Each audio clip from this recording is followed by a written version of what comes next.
જો મારા ઘરે બની ગયા છે મસ્ત મજાના સુરતના ફેમસ ખમણ. મઢીના પણ ભૂલી જાવ અને આદર્શના પણ ભૂલી જાવ, એટલી મસ્ત ચટણી પણ બની ગઈ છે. અને જો વીકેન્ડમાં આટલું મસ્ત કંઈક મળી જાય ને તો કાંઈ ન જોઈએ, કેમ કે સુરતીઓનું કેવું કે શાન બાન જાન બધું આ જ છે. શનિ રવિ આવ્યો નથી અને રવિવારે તો ખાસ કરીને બપોરે એટલા મસ્ત ખમણ જ હોય. પાછા તમે મઢીવાળાને આદર્શવાળાને કહેતા નહીં હો, નહીતર તો પછી છે ને પડદા ફાસ થઈ જાય. મસ્ત મજાના ખમણ બની ગયા છે. ચાલો તમને બતાવું આખી રેસીપી કેવા બન્યા છે. આજે મારે બનાવવાના હતા સુરતના ફેમસ વાટી દાળના ખમણ, એ 2 વ્યક્તિ માટેના. એટલે મેં 2 વાટકી ચણાની દાળ લઈ લીધી હતી અને 1.5 ચમચી જેટલી અડદની દાળ લઈ લીધી હતી.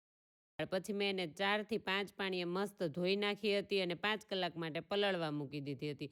મસ્ત પલળી ગઈ એટલે મેં એને ક્રશ કરવાનું ચાલુ કરી દીધું હતું. બધી મિક્સર જારમાં નાખી દીધી હતી અને 2 થી 2.5 ચમચા જેટલું એમાં ખાટું દહીં એડ કરી દીધું હતું ને સાથે મેં એમાં હળદર પણ એડ કરી હતી. અને હું મીઠું છે ને એડ નથી કરતી નાખવા ટાઈમે. પછી મેં એને અહીંયા ઠંડુ વાતાવરણ હોય એટલે મેં એને મસ્ત બ્લેન્કેટ ઓઢાડી અને મૂકી દીધું હતું 7 કલાક માટે. પછી આથો મસ્ત આવી ગયો હતો એટલે મેં આદુ મરચાંની પેસ્ટ નાખી દીધી હતી અને મીઠું અત્યારે નાખું છું જ્યારે આથો આવી જાય ને પછી મારે એમાં ઈનો નાખવાનો હતો એટલે ઈનો પણ નાખી દીધો. ને ઉપરથી ઈનોને કેવું કહેવાય ફોડવા માટે મેં ઉપરથી નાખી દીધું હતું તેલ.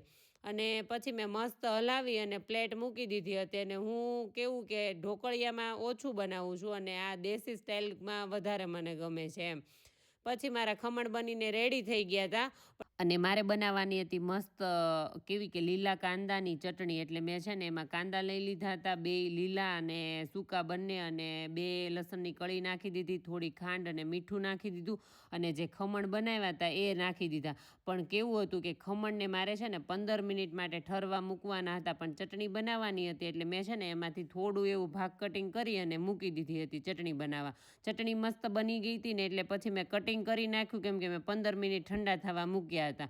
અને મારા ખમણ એકદમ સોફ્ટ અને કેવા કે બહુ મસ્ત એમ સુરતના ફેમસ છે ને જે ખમણ, અને આપણે ખાઈએ છે ને એવો ટેસ્ટ સેમ બન્યો હતો એમ, કંઈ ફરક નહોતો. એટલે પછી તો મેં એક ગેસ ઉપર તેલ મૂકી દીધું અને એમાં છે ને રાઈ નાખી દીધી હતી અને આખું જીરું પણ નાખવાનું હતું. ને સાથે એમાં હિંગ નાખી દીધી હતી અને હિંગની સાથે મેં નાખ્યા હતા થોડા મીઠા લીમડાના પાંદડા. ને જો મારો મસ્ત વઘાર થઈ ગયો હતો અને પછી મારા ખમણ પણ રેડી થઈ ગઈ.